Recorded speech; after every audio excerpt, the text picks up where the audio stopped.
Welcome to Ecclesia Principles, a biblical strategy for believers to engage in God's design for government with Ray Eppard.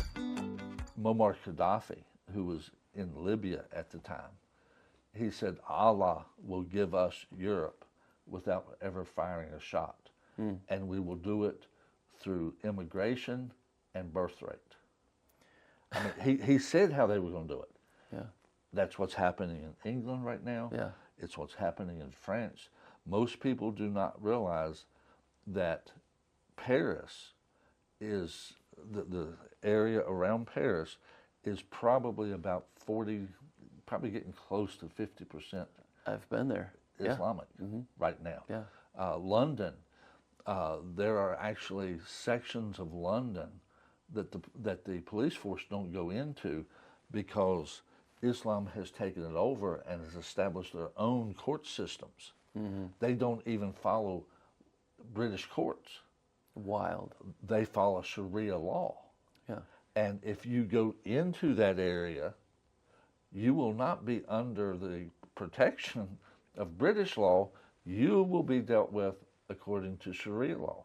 And parts of our own country are beginning to move in that direction I was going to as say, well. if you're watching this and you think that's not true, you know, you got sections of Detroit that are growing to that same place too. Yes. It's wild. Yes, and that is their agenda. Yeah. Is to do it through immigration, which is why open borders are needed, Right. and birth rate, Yeah. and which anyway, there's a lot I could say on that one. Well, and we wouldn't want to leave people in a hopeless No. place, but yeah, I mean, you know, if you're unaware of it, you know, like you think, well, you know, last I checked, Alexandria was a Christian city, Constantinople was a Christian city, you know, Yes. and they're not anymore, Carthage. No. So you have a lot of these places where it's like, you know, don't treat that stuff lightly. It's pretty remarkable. Yes. I will finish my questions today because I love these conversations. I love what you're teaching on. I want to encourage you guys to go back and check last week's messages from Pastor Ray, especially when he's talking about how, you know, the Isaiah 9:6, that the government will be on his shoulders, but, you know, like, let's look at the body of Christ. We're the body of Christ. Yes. That means that we're to be responsible for that. Yes, and to make us a sheep nation as much as lies within our ability, not the violating of other people's rights.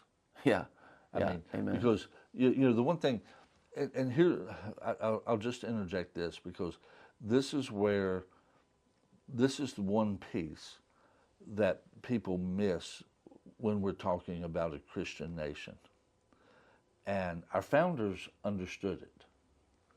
And it's really why the Bill of Rights is written the way it is. And that is, in Christianity, the if you would, as far as individual, the baseline premise is, I'm going to have to stand before God for me. You're going to have to stand before God for you. You're going to have to stand before God for you. And that is why government has no jurisdiction to establish a religion, because nobody else is going to stand before God for me, just me. So that has to be purely my call, and that is a Christian principle, which means if someone chooses another religion, that's their call, and they will have to stand before God for that. And I am not to violate that because they have to give an account for that. Now, we're responsible to try to win them to truth. You know, as you know, I wouldn't be offended if a person of another faith tried to win me over. I've had them do it, and I have polite conversations with them. I'm not. If they really believe what they believe, if they're a good person, why wouldn't they want to win me? So I don't look at them as a bad person. They're doing what they believe. they will have to give an account for that, but I will have to give an account for me. And that is really the bottom line premise of a Christian nation, is understanding individual responsibility to God, and everything else works off of that. And that's the concept that's missed by so many when you talk about a Christian nation. That part has to be there to really understand what it means to be a Christian nation. So good, so good. Well, thank you, sir. Appreciate you. Y'all have a great week. You've been listening to Ecclesia Principles with Ray Eppard. Follow us on YouTube and Facebook on our Ray Eppard pages. This program was brought to you by Victory Worship Center and World Outreach. Services Sunday 9 o'clock and 11 o'clock, 200 Hammond Lane, Stanton, Virginia.